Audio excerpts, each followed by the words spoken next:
Gen Z employees, people in their early to late 20s, will account for roughly 27% of the workforce by 2025. As companies struggle with figuring out the best ways to get people back into the office with the least amount of resentment, Gen Z offers an unexpected bright spot. Research shows that this is the age group that's most likely to want to come into the office, at least for a couple days a week. That statistic seems to surprise a lot of people. I learned this stat from Brian Elliott, the best-selling author of How the Future Works. Brian co-founded Future Forum, a think tank that conducts quarterly surveys of over 10,000 desk workers across the globe. He shared data on how different generations view remote work and in-person work, and offered actionable insights into what motivates these Gen Z colleagues. These employees' strengths as digital natives can be leveraged, he says, to enhance organizational culture.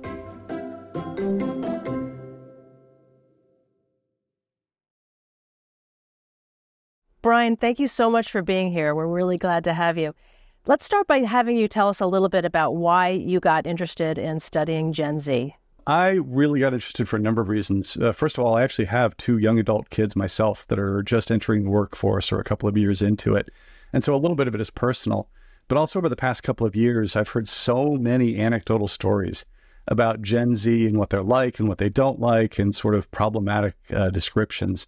So Amanda Schneider and I worked together on this one to pull together a lot of research and data across my work at Future Forum, her work with ThinkLab.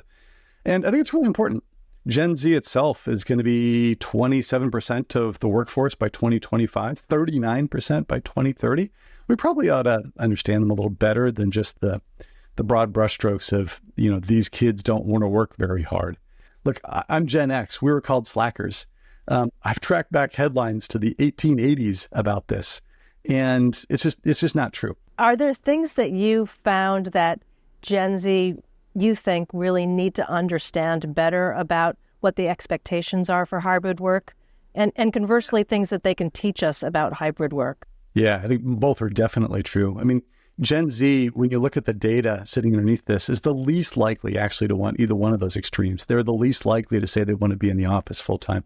They're also the least likely to want to be fully remote. They want time together. Mostly they want time together for the same primary reasons that a lot of us do, which is they want it for socialization and for relationship building.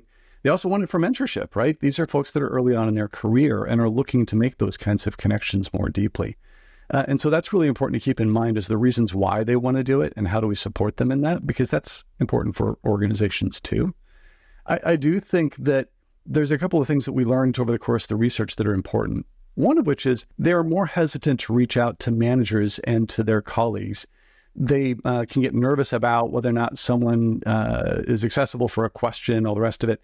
So we really need to think about how we support them and how we prompt them in doing that.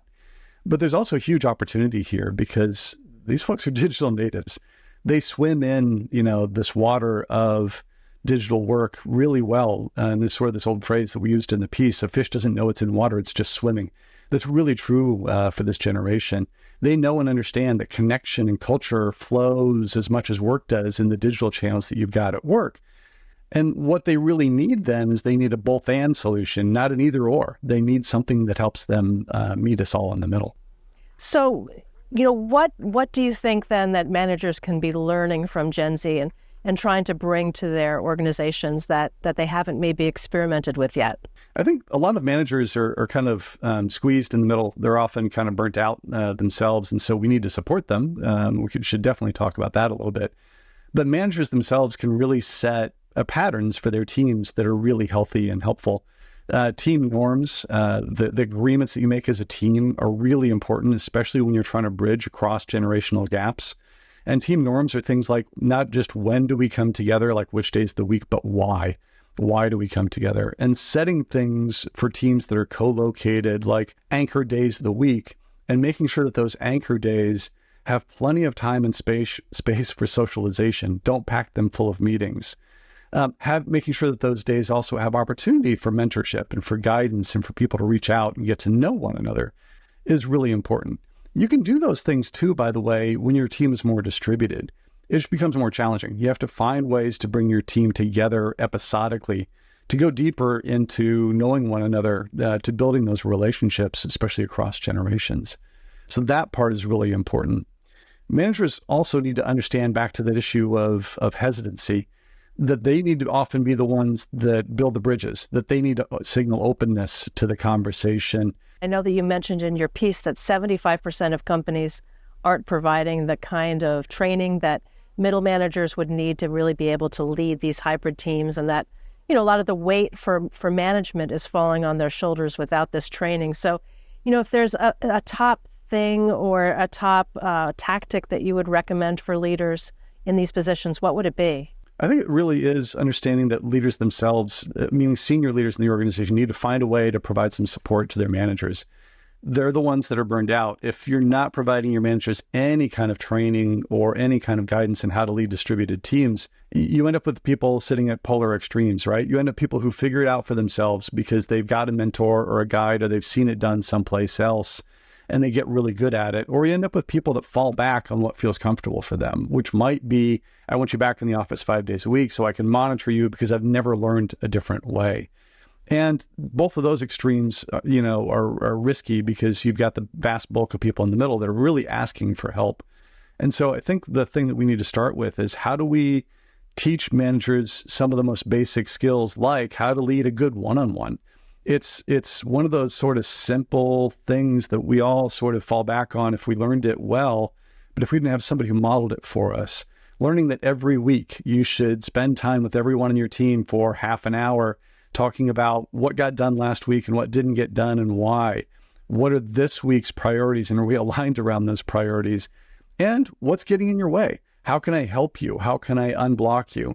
Is a way to start developing a professional relationship that can also blossom into more of a personal one in mentoring. Brian, tell us what a shadow board is, and specifically what a Gen Z shadow board would be and how it can be used in an organization. Yeah, Amanda, my co-author on this one, has worked with organizations on concepts like this.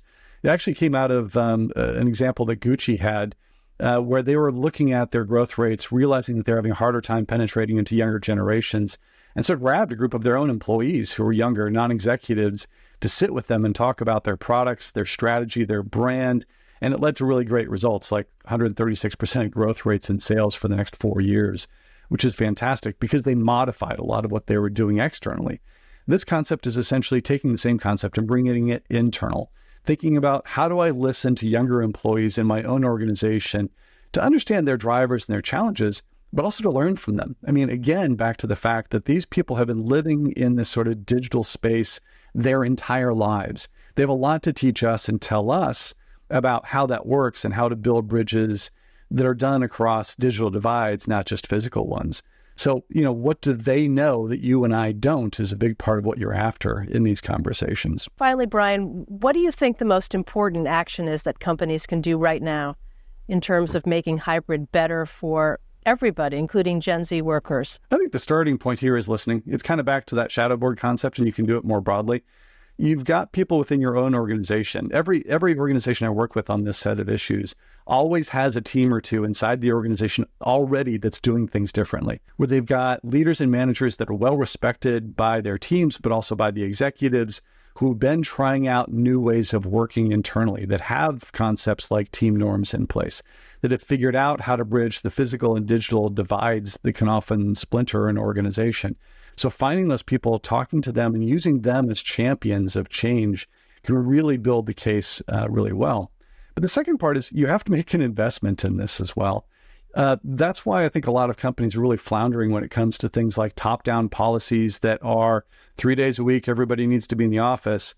If you don't provide people some degree of support, if you don't find a way to provide the training, the encouragement, if you don't find a way to align your people strategy, your workplace strategy, and your tech strategy, you're going to continue to have the sort of meandering journey of making hybrid work versus companies that are actually investing behind small groups of people coming together, building on top of those champion stories, but also making sure that your people policies, your workplace policies, and your tech are all marching in lockstep to help make work better for everybody and to improve the outcomes across the organization.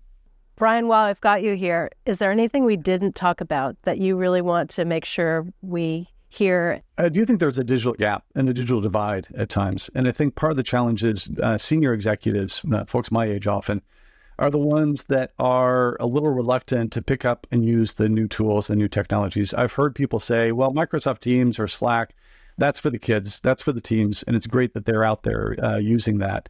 But by not participating in those tools, they're often missing the work that's going on, literally, right? They may not be seeing the progress on a project or an idea or the challenges that a customer is presenting to the team. But also, really importantly, they're missing the connection aspects of it. Those tools are actually really great opportunities to communicate with your team, to get feedback from your team, and just to sort of get a sense of the vibe and what's going on. We have teams and organizations that are distributed on a global basis.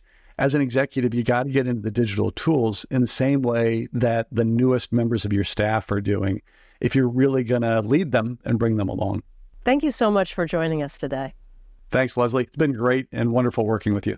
Brian Elliott is a columnist here at MIT Sloan Management Review. We hope you found this conversation informative. You can learn more about how Gen Z's hybrid work skills are enhancing both the culture and work patterns in organizations. Check out the article, When Hybrid Work Strategy Aggravates 20-Somethings, Brian's column with Amanda Schneider. It's on the MIT SMR website, and the link is in the description below. For more of our interviews with leading experts, take a look at our playlists on the YouTube channel for MIT Sloan Management Review. Thanks for watching, and we'll see you in the next video.